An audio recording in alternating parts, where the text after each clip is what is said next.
The Assembly will hear an address by His Excellency Ilham Haydar Ogolo Aliyev, President of the Republic of Azerbaijan. I request protocol to escort His Excellency and invite him to address the Assembly.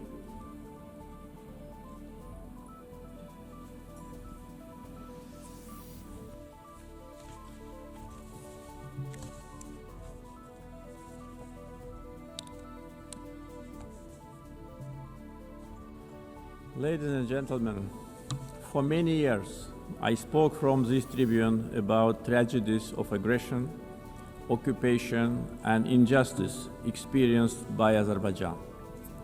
Today, I will speak about our long road to victory and peace, and a new era in Azerbaijan's history, about how we managed to end the occupation through a liberation war and how we won peace by political means.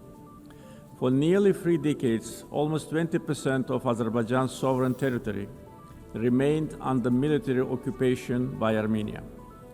1 million of Azerbaijanis were expelled from their homes as a result of the policy of ethnic cleansing and war crimes conducted by Armenia. Their fundamental human rights were grossly violated. 4 United Nations Security Council resolutions adopted in 1993 demanded immediate, complete, and unconditional withdrawal of Armenian armed forces from the occupied territories. Sadly, these resolutions were never implemented. Armenia demonstratively ignored them because no sanctions were imposed on it by international community. The OSCE Minsk Group, established in 1992 to facilitate a settlement, has failed in its mission. Instead of enforcing the norms and principles of international law, its co-chairs sought to preserve the status quo and keep the conflict frozen. In 2020, after almost 30 years of ineffective negotiations, Azerbaijan was forced to exercise its legitimate right to self-defense under Article 51 of the UN Charter. During the war, Armenia shelled our towns and cities with ballistic missiles and cluster munitions, killing more than 100 of innocent civilians.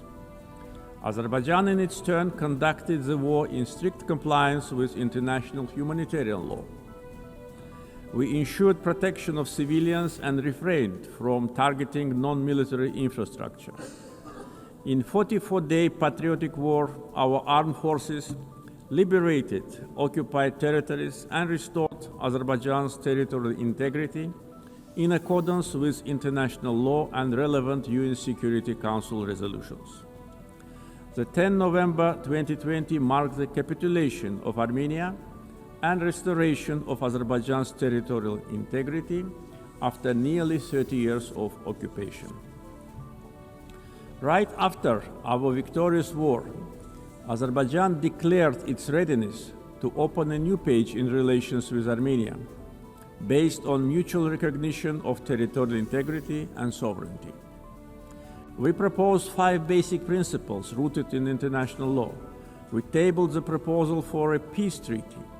Then we initiated a negotiation process on its draft text, which lasted from October 2022 to summer 2025.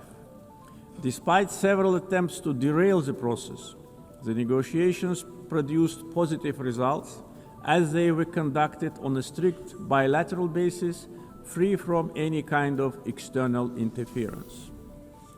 On August 8 this year, the foreign ministers of Azerbaijan and Armenia in Washington, in the White House, in presence of the leaders of the United States, Azerbaijan and Armenia, initialed the text of peace agreement. The same day, the President of Azerbaijan and the Prime Minister of Armenia signed the joint declaration. President of the United States, Donald Trump, also signed it as a witness. Moreover, Azerbaijan and Armenia jointly appealed for the closure of the OSCE Minsk Group. and related structures as an obsolete mechanism no longer relevant to the peace process. Accordingly, on 1 September, the OSCE adopted decision to permanently close these structures. Regional connectivity has been at the core of our vision for lasting peace. Another key outcome of the Washington summit is the Trump Route for International Peace and Prosperity, TRIP, which will ensure unimpeded access through the Zangazur corridor and foster regional connectivity. The recent Washington summit has also signaled a new phase in Azerbaijan-US relationship. Together with President Trump, we signed the memorandum of understanding between the two governments regarding the establishment of a strategic working group to develop a charter on strategic partnership between Azerbaijan and the United States. It opens new horizons for partnership in political, economic, energy, regional connectivity, defense, security, and other fields. The waiver by President Trump of the sanctions imposed on Azerbaijan in 1992 in the form of the Section 907 of the Freedom Support Act is a historic step as well. The permanent removal of Section 907 by the US Congress would eliminate a legacy of double standards and help strengthen trust and cooperation at a time when Azerbaijan is contributing to global security and stability. Overall, the agreements reached during my August visit to the United States carry historic significance. I want to express my gratitude to President Donald Trump for opening a new chapter in the U.S. Azerbaijan relationship, for his decision to elevate it to the strategic partnership level, and for his support to the peace process between Azerbaijan and Armenia. Right after the victory in the patriotic war of 2020, Azerbaijan started large-scale reconstruction program in the liberated territories. During the time of occupation, Armenia leveled to the ground hundreds of Azerbaijani cities and villages, deliberately ruined 65 mosques. That was a policy of Armenia which was ruled by war criminals for almost 30 years. We are rebuilding villages and cities razed to the ground. Under the Great Return program, already more than 50,000 people live, work, and study in the liberated territories. One of the gravest humanitarian challenges facing Azerbaijan in the post-conflict period is landmine contamination during the time of Armenian occupation. Since November 2020, more than 400 Azerbaijani civilians and military personnel were killed or seriously injured by landmine explosions. This massive contamination obstructs the safe return of displaced persons and delays reconstruction projects. Similarly, the tragic fate of nearly 4,000 Azerbaijanis who went missing during the Armenian aggression and occupation since the early 90s continue to require close attention and action. Ladies and gentlemen, coming to the global challenges we are facing, we believe that response must be inclusive, fair, and universal. Through its many initiatives, Azerbaijan shown its clear commitment to advancing sustainable solutions. Azerbaijan is proud to have hosted COP29 last year, where we achieved important outcomes in advancing climate action, the green transition, and equitable access to financing. As a host of COP29, we guided negotiations towards ambitious and balanced outcomes, ensuring that all voices, particularly those of the developing world, were heard. The adoption of the new collective quantified goal at COP29, also known as Baku Finance Goal, is a historic milestone in global climate finance. This commitment brings previous $100 billion annual climate finance goal to at least $300 billion per year through 2035 from public sources in developed countries to developing countries. Azerbaijan also successfully finalized the long-awaited framework for carbon markets under Article 6 of the Paris Agreement, making the Paris Agreement fully operational 9 years after its adoption. Several key agreements were signed at COP29 to make the Loss and Damage Fund fully operational, providing critical support for vulnerable communities impacted by climate change. Being strongly committed to the green transition, we at the same time should not put unrealistic targets in front of us. The world cannot live without fossil fuels today and in foreseeable future. Energy security is closely linked to peace, regional connectivity, and economic development. Azerbaijan continues to play a proactive role in advancing these objectives globally. Azerbaijan has established itself as a reliable and indispensable partner in providing energy security to many countries.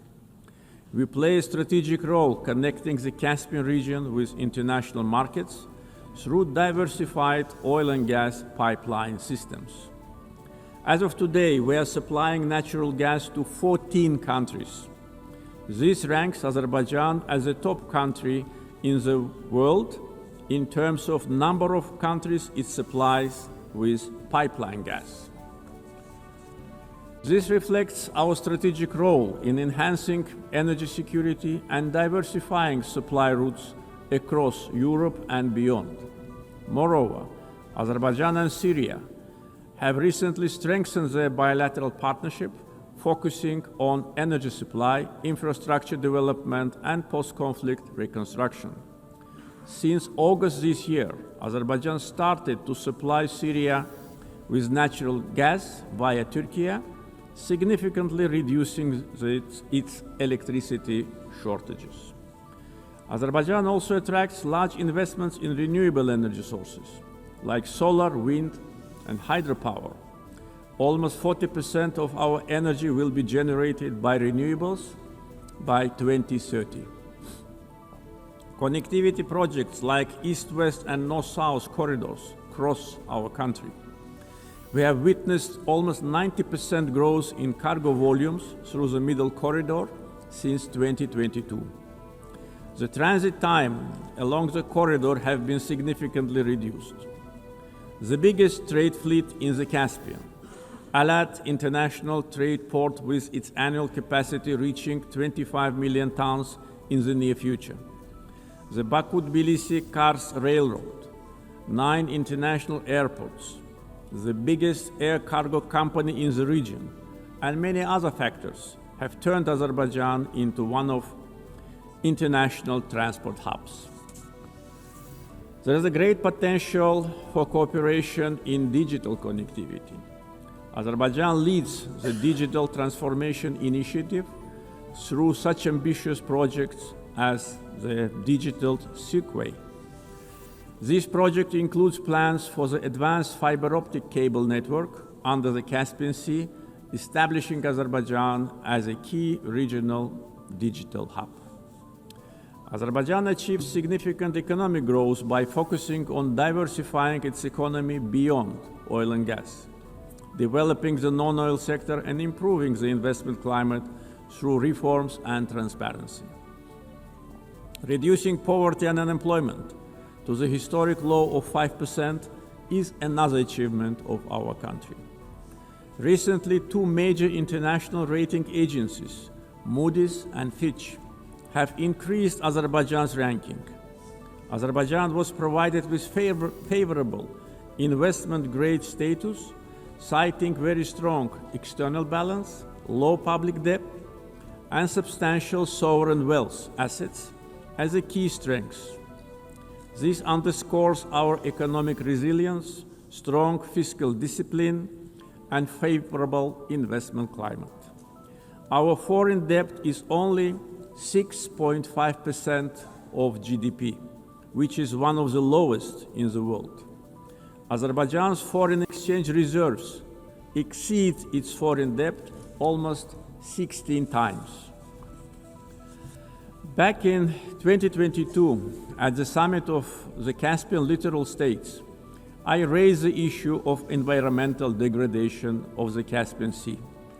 Today's situation is much worse.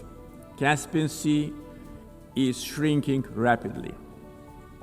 The main reason is not climate change. Joint efforts of littoral states are needed to stop ecological catastrophe with unpredictable consequences. Azerbaijan is also ready to cooperate closely with the UN to tackle this problem. Ladies and gentlemen, Azerbaijan is proud of its global humanitarian assistance efforts. We are providing aid to countries affected by natural disasters, conflicts, and public health emergencies. Azerbaijan contributed to the COVID-19 response, donating financing, protective equipment, medical devices, and vaccines to more than 80 countries in need. Azerbaijan has entered a new era. We won both war and peace. We ended the occupation and started reconstruction. Justice has triumphed. Sovereignty has been consolidated, and peace is de facto reached. We stand prepared to share our positive experience. The achievements of the recent years are not only a victory and success of Azerbaijan, they are also a demonstration that international law must ultimately prevail. Our vision is clear: peace and development based upon international law, non-interference in internal affairs of states, mutual respect and cooperation. Let us together build a world without double standards, where justice is not selective, the rule of law is respected, and peace is achieved not through words alone, but through actions. Thank you.